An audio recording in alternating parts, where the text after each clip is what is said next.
Hello, Kayla here, one of your professors at English Without Borders, and today I am excited to bring you some new content. This next series of videos will be focused on certain consonant sounds that non-native speakers tend to make mistakes on or tend to mispronounce when speaking English. Now, this is one of my favorite parts of teaching English is working on pronunciation.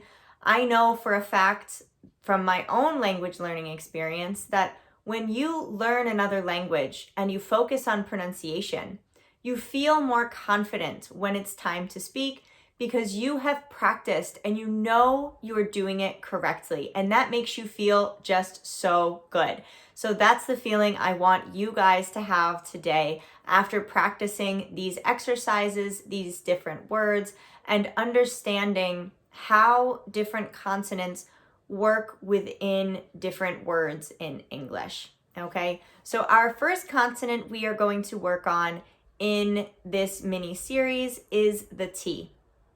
Now, the English T is an important letter to go over with non-native speakers because it is one of the most widely varied consonant sounds that we have. Depending on where it is in the word, or the letters that follow it, or the letters that precede it, the T in English, and in this case in American English, can be drastically different. So that's why we are going to focus on this today. Now, if you are worried about making mistakes with this sound, do not worry. If you do not properly or perfectly pronounce these different American T sounds, especially the first time you are focusing on improving this consonant and its pronunciation, most people will still understand you. It is not something that is as important as a mixed up vowel sound. Okay, so do not worry that people won't understand you. They will. They will. Okay, but if we perfect this T, if we work on it and slowly, step by step, improve it, then we are reaching that next level of English. We are achieving better English fluency, and we sound more natural. Our speech is less forced, and we get that native sound, that touch that those native speakers have that we can't seem to realize how they do it. And this is one of the things that we do. Now in this video, we will work on 3 different pronunciation possibilities for the T, depending on where it is in the word. So we will focus on the strong T, the flap T, and the stop T. If you have never heard of these terms before or the differences in these T sounds in English, do not worry. I will explain it all right here. Now, for the first T sound, the strong T, or also known as the aspirated T.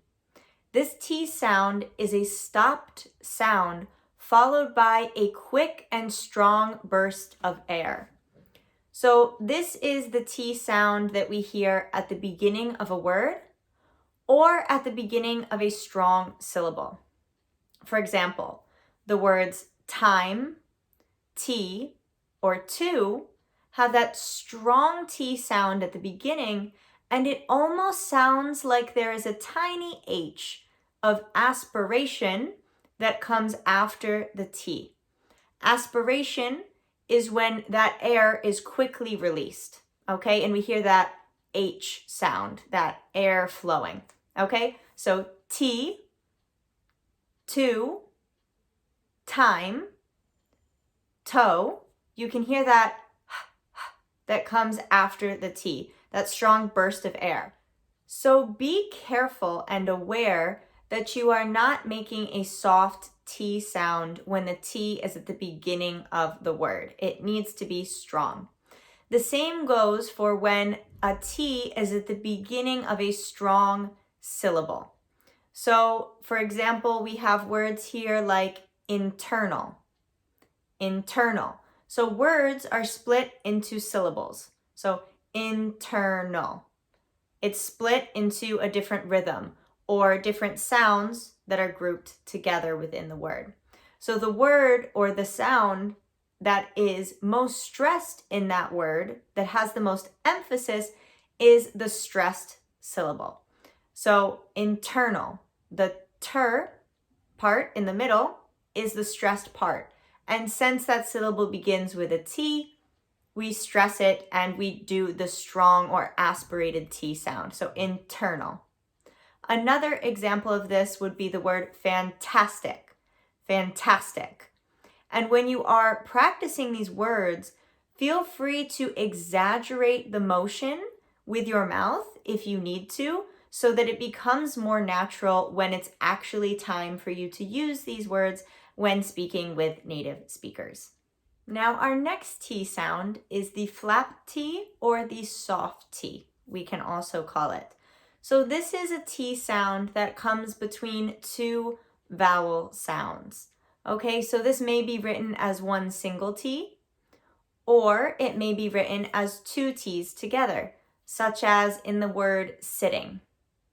Or we can see it with a single T in the word writing. Now, this soft T is actually pronounced like a soft D. So even though we see a T written, when it is in between two vowels, then we need to pronounce it like a soft D. So we lift the tongue up as if we are going to make a strong T sound, but instead of stopping the air that is coming out of our mouth, we just slightly interrupt the air. So your tongue just lightly goes up and touches back down, as if it were a soft D. So you can imagine when you are saying these words as if they were written with D's instead of a T. And perhaps that will help you in your pronunciation. So for example, in writing, you get the writing, but it's very soft. It's not the hard D like in dog, like writing. So remember, the air is just briefly interrupted by our tongue as we touch the top of our palate or the roof of our mouth. So writing or sitting. We also see it when we have a combination of words together and the T sound is possibly at the end of a word and the next word that comes after starts with a vowel. For example, if I need to do something again and I need to start it over, I don't say start it over because of the I at the beginning of it and the O at the beginning of over. Those are vowel sounds that are surrounding the T. So instead of pronouncing it like start it over, which is understood, I make my fluency or my fluidity in the language more natural by saying start it over. So imagine that those T's are D's when you are pronouncing it, and it makes that soft D sound. Start it over. Another great example is if someone asks us, what are you doing? If I say, what are you doing? It sounds very forced, very exaggerated. But if I say, what are you doing? That is how we naturally pronounce it as native speakers. So what are you doing? The same with words like better or butter. I don't say better and butter. I say better and butter, as if there were two D's there. So applying this to your English speaking will make you sound very much more fluent. Now, for our third T sound for this video, for American pronunciation, this is the stop T or the held T. So here we want to raise the tongue as if we were going to pronounce the strong T, but we do not allow the air to release from our mouths afterwards. So when we say a word like time, where we have a strong T at the beginning, time, and we can feel that air rushing out of our mouth after the T sound, here we want to stop that air, and we do not let the air escape. And this sound comes when the T is at the end of a word, or when it comes just before a consonant.